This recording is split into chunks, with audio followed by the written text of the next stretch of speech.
Welcome back to the Hunt Fish Shoot channel. I'm Mike if you haven't been following along. What I want to tell you guys is generally I don't give my opinion on things. I try to remain objective and I'm not so much subjective. So today I'm going to do something different. I want to give you my opinion.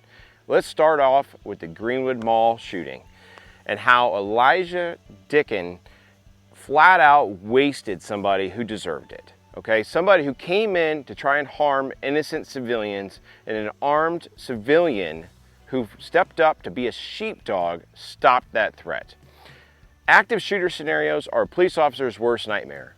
One of the biggest things that people don't realize is that when officers get called to an active shooting, there is such a delay in response time because all the response times, you get calls to go into dispatch, officers have to get dispatched, calls for service, officers come from different locations. So the best way to stop an active shooter is to have somebody already on scene with a gun. At the end of the day, for myself as a law enforcement officer, if you are a law-abiding citizen and you're carrying a gun, you're on my side. You're somebody who can stop a threat, and I want you in that place. I want you there with your gun. I want you to stop the threat, and I want you just to be a good person. That's really all what most law enforcement officers want, is good people to step up and help society. Because there's frankly not enough of us to go around to be there when the crap hits the fan.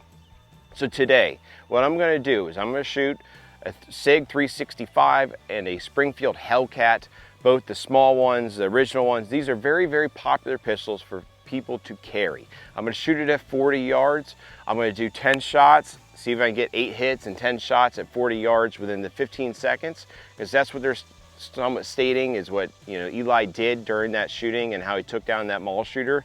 And that's what I want to see. I want to see if I can produce that using these very small micro compact pistols. It's going to be tough. I expect it to be tough, but I'm going to see what happens. All right, 40 yards.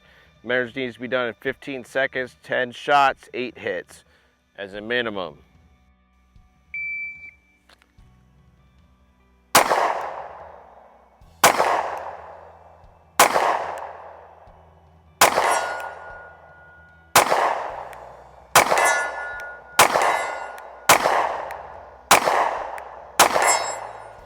All right, that was in 16 seconds, and I think I had 4 hits out of that.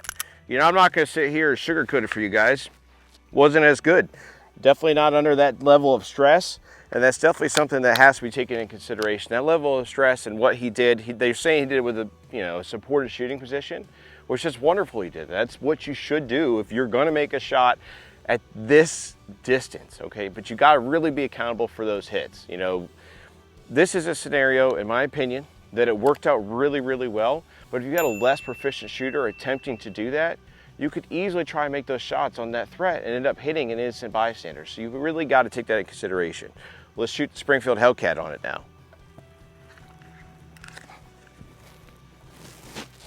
Okay.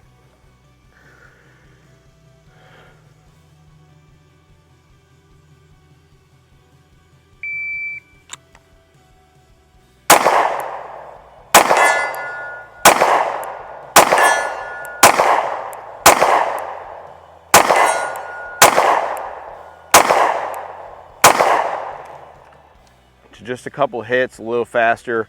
I mean, I can slow down and try and get those hits. But again, guys, very small pistols, harder to shoot. I've done this actually with the DR920 full-size duty pistol. I have a duty holster.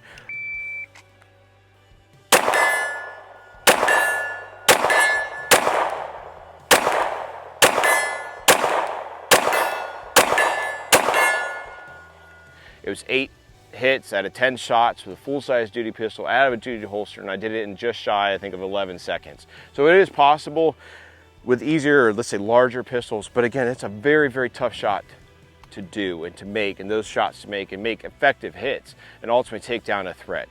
He went out on a limb, put himself out there, and I really have to give him props. Anytime you want to come around and be a sheepdog around me, you can.